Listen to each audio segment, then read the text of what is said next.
창세기 19장 1절부터 11절까지 보도록 하겠습니다. 창세기 19장 1절부터 11절입니다. 제가 이 중에서 몇 절만 보도록 하겠습니다. 2절하고 3절만 읽겠습니다. 두 분께서는 가시는 길을 멈추시고 이 종의 집으로 오셔서 발을 씻고 하룻밤 머무르시기 바랍니다. 내일 아침에 일찍 일어나셔서 길을 떠나시기 바랍니다. 그들이 대답하였다. 아닙니다. 우리는 그냥 길에서 하룻밤을 묵을 생각입니다. 그러나 롯이 간절히 권함으로 마침내 그들이 롯을 따라서 집으로 들어갔다. 롯이 그들에게 누룩 넣지 않은 빵을 구워서 창을 차려주니 그들은 롯이 차려준 것을 먹었다. 우리가 계속해서 소돔에 대한 이야기를 살펴보면서 한대에 대한 이야기를 지금 계속해서 하고 있습니다. 지난 설교에서 이런 이야기를 했습니다. 롯이 두 방문객을, 이 낯선 손님을 자기 집에 들인 이유는 소돔 주민들로부터 이 사람들을 보호하기 위함이었고, 그리고 이러한 행동은 롯에게 큰 손해가 될 수도 있는 행동이었다라는 것을 살펴보았습니다. 롯이 무슨 낭만적인 여유를 가지고 시간 때우려고 심심하다 보니까 이 손님들과 즐거운 대화를 나누기 위해서 집에 들인 것이 아니라 이 두 손님을 소돔 주민들로부터 보호하기 위해서 긴급하게 자기 집에 대피시킨 것입니다. 그리고 이러한 롯의 행동은 매우 큰 위험 부담을 갖고 한 것입니다. 그냥 만만하게 한 게 아니다 라는 거죠. 근데 그 정도의 그 손해가 어느 정도의 손해냐면 이 정도의 손해인 거예요. 소돔 사람들이 이제 롯의 집에 낯선 사람들이 왔다라는 소식을 늦게 듣죠. 뒤늦게 듣고 밤중에 다 몰려와서 행패를 부리자 롯이 사람들을 말려요. 7절에 보면 이렇게 이야기하죠. 롯이 여보게들 제발 이러지 말게, 이건 악한 짓일세 라고 타이릅니다. 그런데 소돔 사람들 롯의 말을 듣지 않죠. 더 난리를 쳐요. 그러자 롯이 어떤 제안을 하냐면은 나에게 남자를 알지 못하는 두 딸이 있네. 그 아이들을 자네들에게 줄 터이니 그 아이들을 자네들 좋을 대로 하게. 그러나 이 남자들은 나의 집에 보호받으러 온 손님들이니까 그들에게는 아무 일도 저지르지 말게 라고 합니다. 굉장히 받아들이기 힘든 이게 말이 되나? 성경을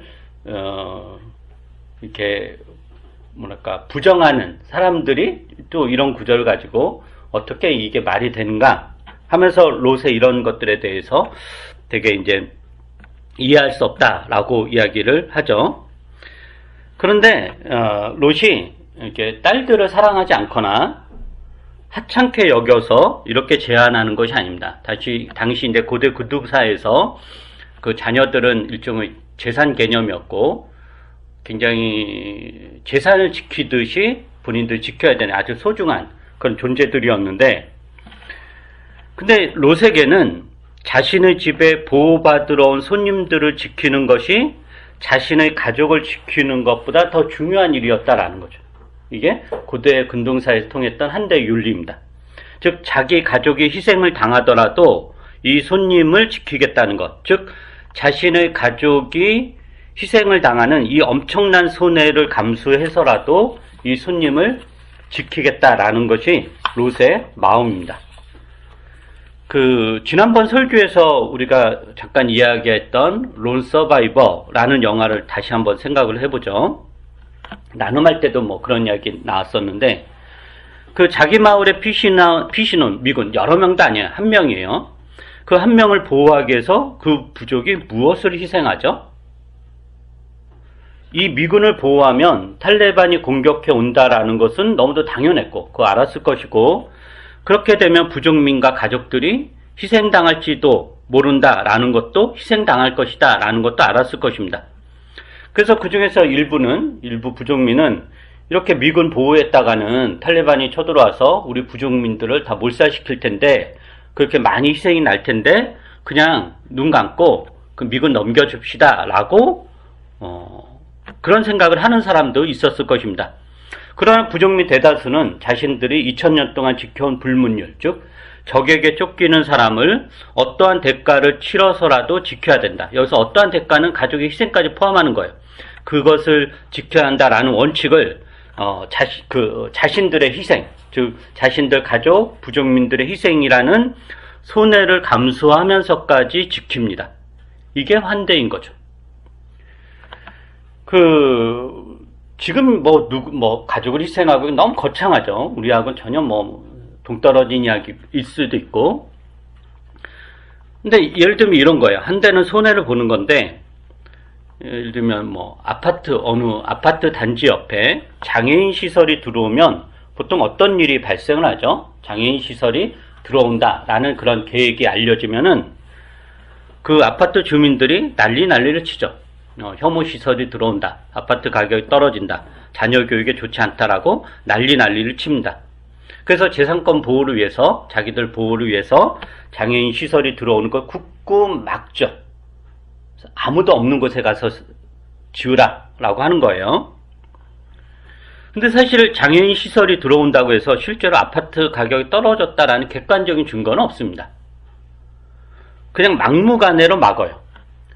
그리고 혹시라도 장애인 시설이 들어와서 아파트 가격이 하락한다고 하더라도 그 손해를 감수하고 장애인 시설을 받아들이는 것이 성경이 이야기하는 환대입니다.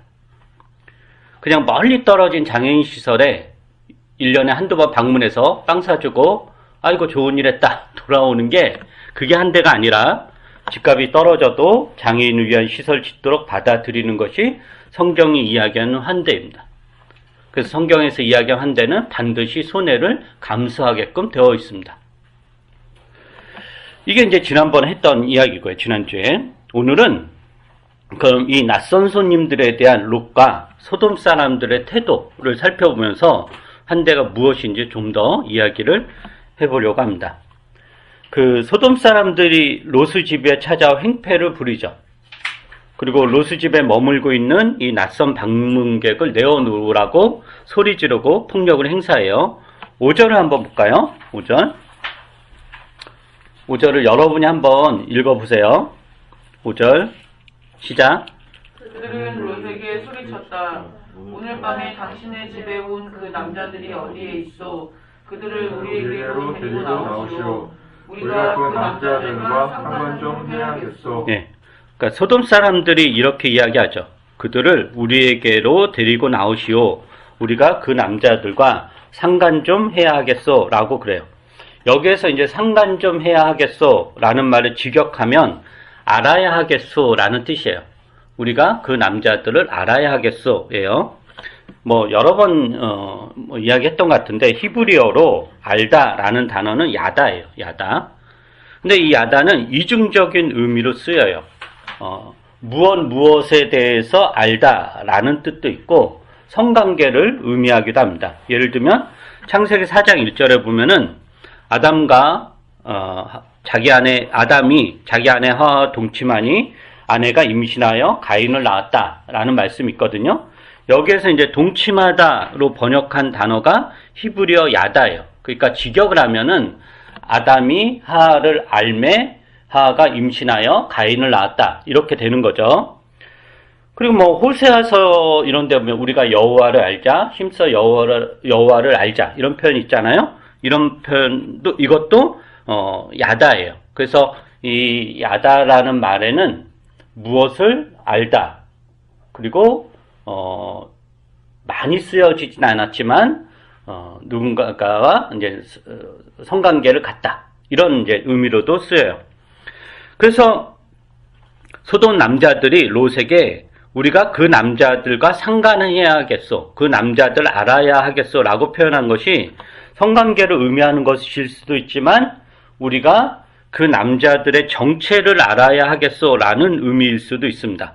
아마도 이 두 가지 의미가 다 포함된 그런 중의적 표현일 거예요. 왜냐면은 소돔 사람들이 이 낯선 손님들에 대해서 알아야겠다. 우리가 너 집에 찾아온 이 손님들 알아야겠다라고 그랬을 때 그게 단순히 어떤 호기심이라든가 어떤 중립적인, 객관적인 입장에서, 너희 집에 온 사람은 도대체 누군지 우리가 좀 궁금하다. 이런 맥락에서 알아야겠어. 라고 한 것이 아니라, 이 낯선 손님들에 대한 적대감과 적개심을 이미 가지고 나서 알아야 하겠다라고 표현한 것이기 때문에, 여기에서 알아야겠다, 상관해야겠다라는 말 속에는 이미 낯선 손님들에 대한 폭력이 내포되어 있고, 그리고 이러한 폭력이 성폭력으로 표출되는 것일 수도 있습니다. 그러니까 두 가지 의미로 사용이 될 수 있다라고 하는 거죠. 그렇다면 우리는 낯선 손님들에 대한 롯과 소돔 사람들, 소돔 남자들의 행동에서 무엇이 한대인지 아닌지를 확장해서 이야기해 볼 수 있는데, 소돔 남자들이 롯에게 이 남자들에 대해서 알아야겠다, 상관을 해야 되겠다라고 그랬는데, 그 의미는 뭐죠?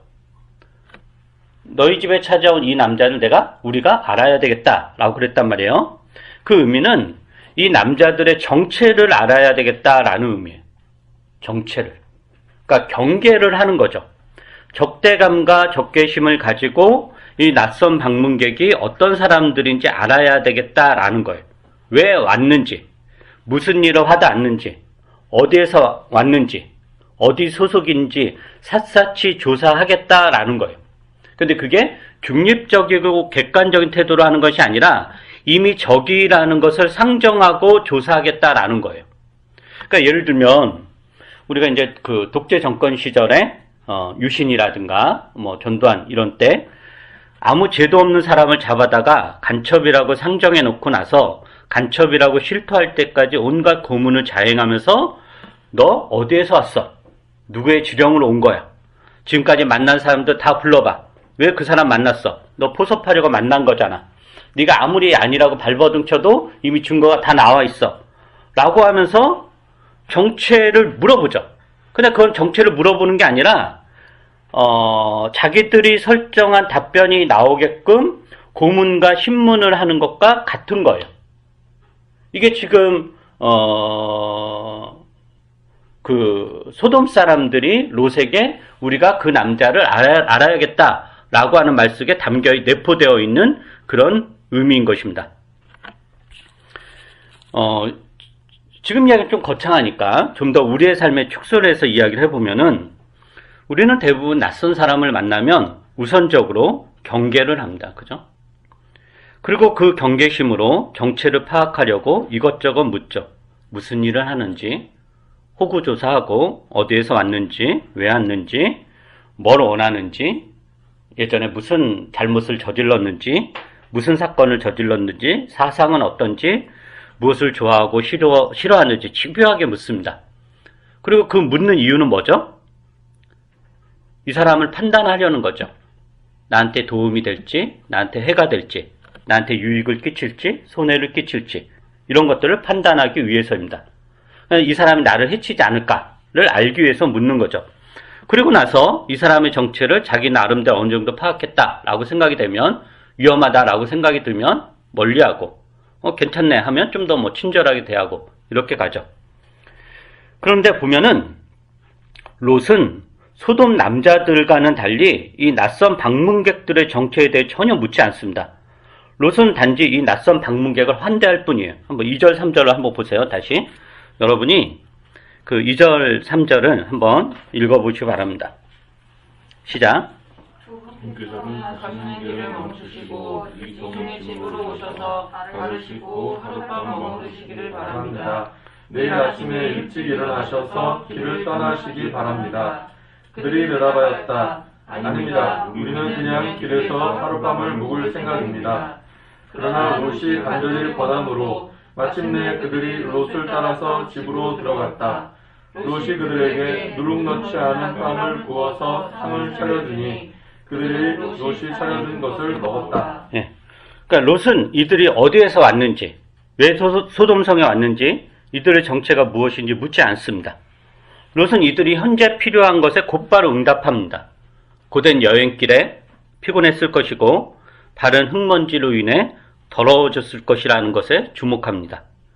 배도 고프고 목도 마르다라는 것을 압니다.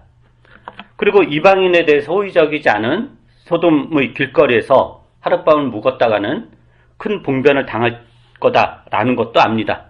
즉 롯에게 중요한 것은 이들의 정체를 파악해서 자기 집에 들일 것인지 말 건지를 결정하는 것이 아니라 이들이 필요로 하는 것이 무엇인지를 즉각적으로 아는 것, 그리고 그것에 응답하는 것입니다. 이게 환대입니다. 누가복음에 보면 그 사마리아 사람의 비유가 나오는데 다 아실 거예요. 뭐 다 아니까 뭐 찾아볼 건 없을 것 같은데, 한 유대인이 예루살렘에서 여리고로 내려가다가 강도를 만나서 두들겨 맞고 가지고 있는 거 다 빼앗겨서 사경을 헤매고 있습니다. 제사장이 지나갔는데 그냥 지나쳐가고, 율법학자도 그냥 지나쳐가고, 레위인도 그냥 지나쳐갑니다. 이 제사장이나 율법학자나 레위인은 동족이에요. 같은 이 강도 만난 사람도 유대인이니까. 그렇게 다 지나쳐 갔는데 그 사마리아 사람, 유대인과 원수지간이었던 이 사마리아 사람이 가다가 이 강도 만난 유대인을 사경 헤매는 이 사람을 만나서 가던 길 멈추고 극진히 도와줍니다. 상처를 싸매고 여관에서 쉴 수 있도록 하고 돈을 내고, 그리고 자기도 이제 갈 길이 있으니까 여관 주인에게 이 사람을 보호하고 회복하는데 돈이 더 들면 내가 다시 돌아오는 길에 그 비용을 지불하겠다라고 약속하고 떠납니다. 사마리아 사람은 강도 만난 사람이 어떤 사람인지, 유대인인지 사마리아 사람인지 로마인인지 묻지 않습니다. 그게 중요하지 않죠. 왜 강도를 만나게 되었는지, 왜 이 험악한 곳을 혼자 여행하는지, 왜 이렇게 조심성이 없는지 묻거나 따지거나 야단치거나 다구치지 않습니다. 즉 아무것도 묻지 않아요. 단지 이 강도 만난 사람에게 필요한 것이 무엇인지 즉각적으로 알아차리고 자신이 할 수 있는 한도 내에서 최선을 다합니다. 이게 환대인 거죠. 얼마 전에, 몇 달 전인가, 한 두어 달 전에 끝난 갯마을 차차차라는 드라마가 있습니다. TVN 드라마인데 혹시 보신 분 있나요? 네, 본거죠. 없어요? 남자 주인공이 많이 힘들었죠.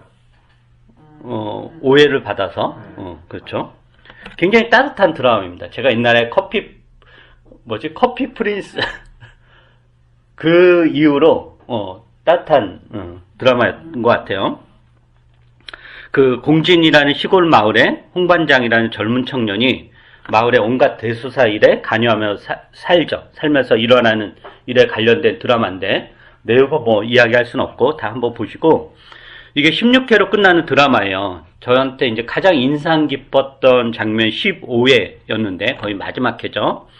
15회에서 홍반장이 여기서 이제 홍두식, 이름이 홍두식이에요. 김선호가 이제 홍두식으로 나오는데, 이 홍두식이 공진에 와서 홍반장으로 불리게 된 이야기가 15회에서 이제 밝혀져요. 홍두식은 이제 서울에서 꽤 잘 나가는 그런 펀드 매니저였습니다. 그런데, 이러저러한 일로, 큰 충격을 받고, 오해도 사고, 이렇게 관련된 사람이 이제 죽기도 하고, 그래서 이제 엄청난 트라우마에 시달리며 폐인처럼 살다가 한강에서 이제 자살을 시도하려고 합니다. 그때 이제 공진이라는 마을에서 살고 있던 할머니로부터 안부를 묻는 문자를 받습니다. 내려오라고, 밥은 먹고 사냐? 이런, 그 문자에 죽으려는 마음을 접고 공진으로 내려와서,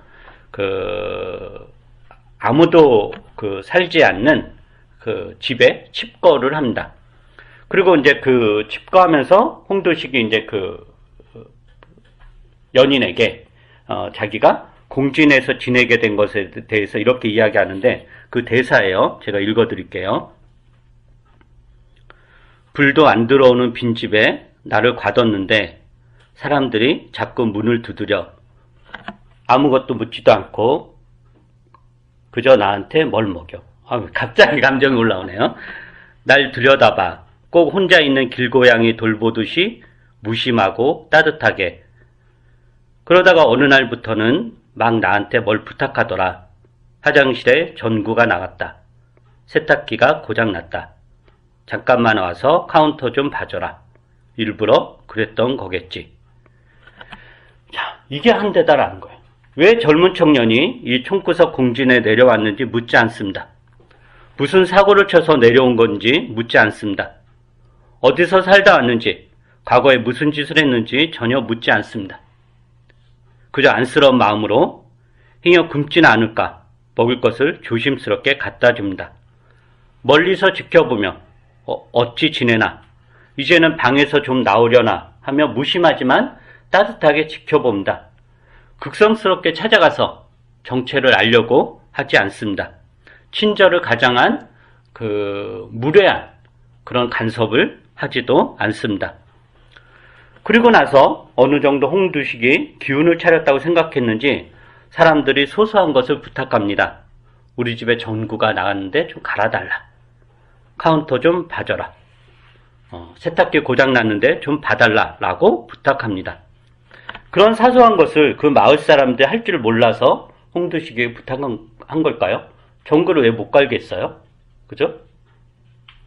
공진 사람들이 홍두식에게 하고 싶은 것은 너는 우리에게 필요한 사람이다. 너는 쓸모있는 사람이다. 라는 것을 알려주고 싶었던 것 같습니다. 그것을 이렇게 부탁하는 것으로, 자신들을 도와달라고 하는 것으로 홍두식 너는 충분히 우리에게 필요하고 쓸모있는 사람이다. 라는 것을 알려주는 것입니다. 즉 홍두식을 살리는데 공진 사람들이 택한 방식은 홍두식을 도와주는 것이 아니라 자신들이 홍두식의 도움을 받는 관계로 만드는 것으로 홍두식을 살리는 것입니다. 이것이 환대입니다. 자살을 선택하는 사람들의 심리는 매우 복잡하겠지만 핵심적인 생각은 아마도 나는 세상에서 쓸모없는 사람이다. 나 같은 사람은 세상을 살 만한 가치가 없다.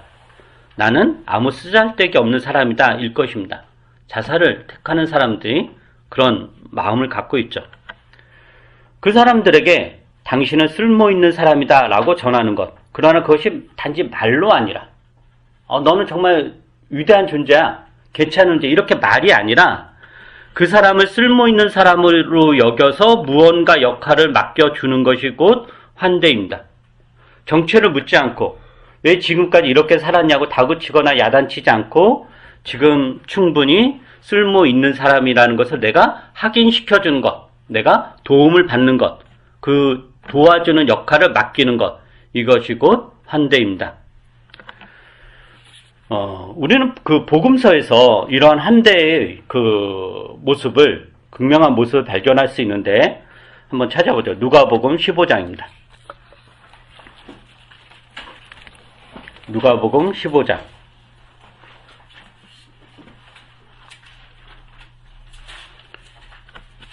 여러분도 다 아는 내용일 겁니다. 탕자의 비유입니다. 탕자의 비유.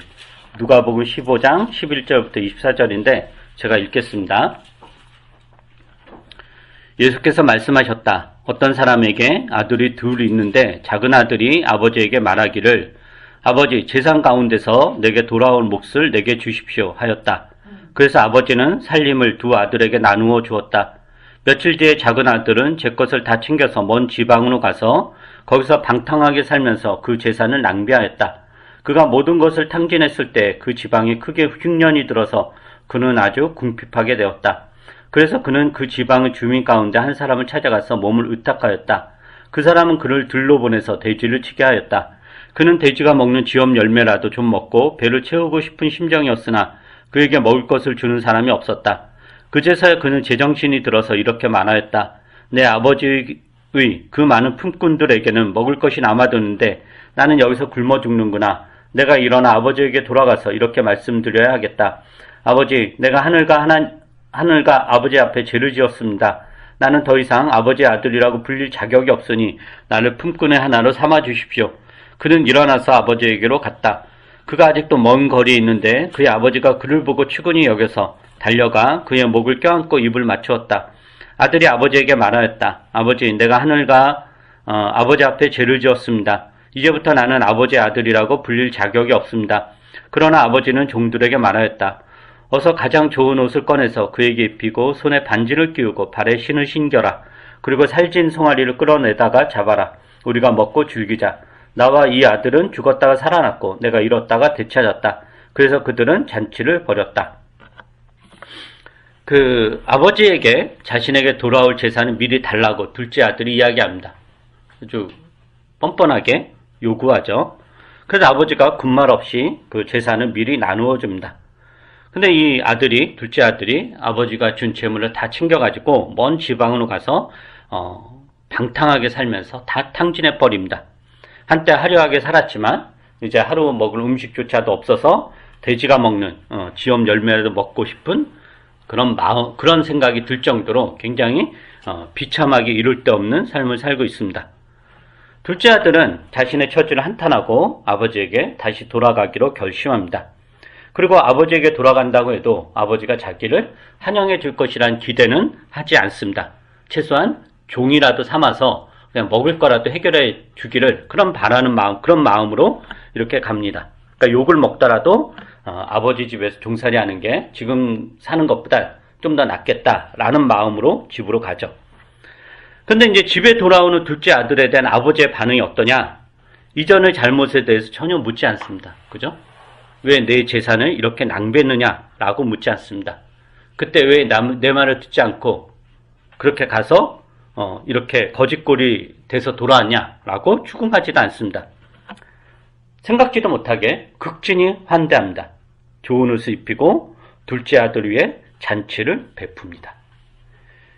이게 어떤 마음이냐? 아버지 어떤 마음이냐? 네가 나에게 얼마나 소중한 존재인 줄 아느냐? 네가 나에게 얼마나 쓸모있는 필요한 존재인 줄 아느냐라는 아버지의 메시지이고 우리를 극진하게 환대하는 하나님의 마음입니다. 그 바깥에서 험한 꼴 당하고 온 자녀에게 엄마가 야단치거나 혹은 왜 그렇게 다녔느냐고 묻지 않고 그냥 먹먹한 마음으로 밥은 먹고 다니냐? 집에서 밥 한 끼 먹자. 씻고 와라. 라고 하는 것이 한대이고 이게 하나님의 마음입니다. 교회 공동체는 이러한 하나님의 마음을 품고 그것을 실천하는 공동체입니다. 교회는 사람을 경계하지 않습니다. 사람의 정체를 따져 묻지도 않습니다. 과거에 무슨 짓을 했는지 묻지 않습니다. 그저 현재의 필요에 응답할 뿐이고 그저 이야기를 들어줄 뿐이고 무심한 듯하지만 따뜻함으로 살펴보며 환대하는 공동체입니다. 당신이 우리에게 필요하다는 것, 당신은 우리에게 쓸모 있다는 것을 알리는 것이 교회 공동체입니다.